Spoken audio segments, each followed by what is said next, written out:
نون والقلم وما یسطرون ما انت بنعمت ربک بمجنون. اس کا اختتام کیا ہوتا ہے؟ وَاصْبِرْ لِحُکْمِ رَبِّكَ وَلَا تَكُنْ كَصَاحِبِ الْحُوتِ اِذْ نَادَىٰ وَهُوَ مَكْظُومٌ.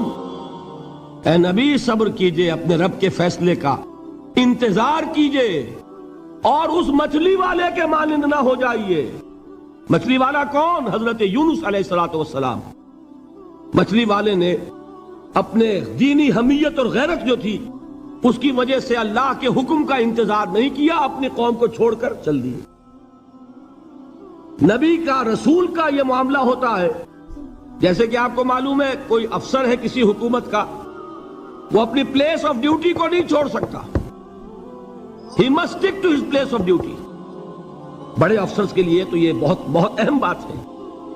تو اے رسول، جہاں آپ کو ہم نے تعینات کیا ہے آپ وہاں سے ہل نہیں سکتے. کہ ذرا مخالفت ہوئی، لوگوں نے فقرے چست کیے اور آپ کہیں اور چل دیے، دفع ہوئیے، یہ بات نہیں سننا چاہتے، میں کسی اور کو سناؤں گا. ہو سکتا ہے نا؟ ہم تو کرتے ہیں نا یہ، اس لیے کہ ہمیں تو اللہ نے کہیں تعینات تو نہیں کیا نا. اگر ایک جگہ کے لوگ بات نہیں سنتے، چلو بھائی ہم کہیں اور جائیں گے، وہاں بات سنائیں گے. لیکن رسول کا معاملہ ہوتا ہے جو اس کی پلیس آف اپوائنٹمنٹ ہے، he cannot leave his place without the express permission of اللہ سبحانہ و تعالی. آپ نے یہ سنا ہوگا، سیرت کی تقاریر میں پڑھا ہوگا کہ مدینے کی طرف ہجرت کی اجازت حضور نے تمام صحابہ کو دے دی. خود منتظر رہے جب تک کہ اللہ کی طرف سے اجازت نہیں آ گئی. حضرت ابوبکر پوچھتے رہتے تھے حضور اجازت آ گئی کہ نہیں؟ ابھی نہیں آئی. حضور اذن آ گیا؟ نہیں آیا. ابھی نہیں آیا. حبشہ کی طرف سب کو بھیج دیا، اجازت دے دی جو جانا چاہے چلا جائے. حضور کی صاحبزادی جو حضرت عثمان کے نکاح میں تھی وہ بھی ہجرت کر رہی تھی، لیکن حضور تو نہیں گئے. رسول نہیں چھوڑ سکتا اپنی جگہ کو. یہاں تک کہ تمام تقریباً صحابہ چلے گئے، حضور رہ گئے، حضرت ابوبکر رہ گئے، حضرت علی رہ گئے. اور حضرت ابوبکر پوچھ رہے ہیں بار بار اجازت آئی یا نہیں؟ نہیں ابھی نہیں آئی. حضرت عائشہ نے واقعہ بیان کیا کہ ایک روز اچانک دوپہر کے وقت ہم نے دیکھا کہ حضور نے اپنے پورے جسم کو ڈھانپا ہوا ہے، چہرے کو بھی کپڑے میں ڈھانکا ہوا ہے اور تشریف لا رہے ہیں. یہ اس میں تعجب کی بات یہ کہ عرب میں آج بھی آپ کو معلوم ہے کہ یہ چیز جو ہے ان کی روایات کے خلاف ہے کہ دوپہر کے وقت کوئی کسی سے ملنے جائے. یہ وقت جو ہے قیلولے کا ہے، آرام کا ہے. تو این ٹھیک دوپہر کے وقت تشریف لائے حضور. آپ نے آ کے حضرت ابوبکر سے فرمایا کہ اجازت آ گئی ہے. حضرت ابوبکر نے بہت خوش ہو کر ایک بات کہی، حضور میں نے 2 اونٹنیاں تیار کی ہوئی ہیں. یعنی اب آپ وہ تو سوچتے تھے نا شاباش ملے گی کہ میں نے تیاری کی ہوئی ہے. میں نے 2 اونٹنیوں کو خوب کھلا پلا کے فربا کیا ہوا ہے، بڑی توانا ہے تاکہ ہم تیزی کے ساتھ سفر کر سکیں. حضور نے توقف کیا، فرمایا ہاں ٹھیک ہے، 1 اونٹنی میں استعمال کروں گا لیکن میں اس کی قیمت ادا کروں گا. حضرت ابوبکر کی آنکھوں میں آنسو آ گئے. روتے ہوئے کہا حضور مجھ سے یہ مغایرت، کیا یہ جان اور مال کسی اور کے لیے ہے؟ آپ مجھ سے بھی کہہ رہے ہیں میری اونٹنی جو ہے وہ بھی بلا معاوضہ آپ قبول نہیں فرما رہے. یہ ہے محمد الرسول اللہ کی غیرت اور حمیت کا. اب دیکھیے ایک بات عجیب ہے، یہ ربط اپنے ذہن میں رکھیے. اللہ تو صبر کی تلقین کر رہا ہے اپنے رسول کو، اور رسول یہی تلقین کر رہے ہیں اپنے صحابہ کو.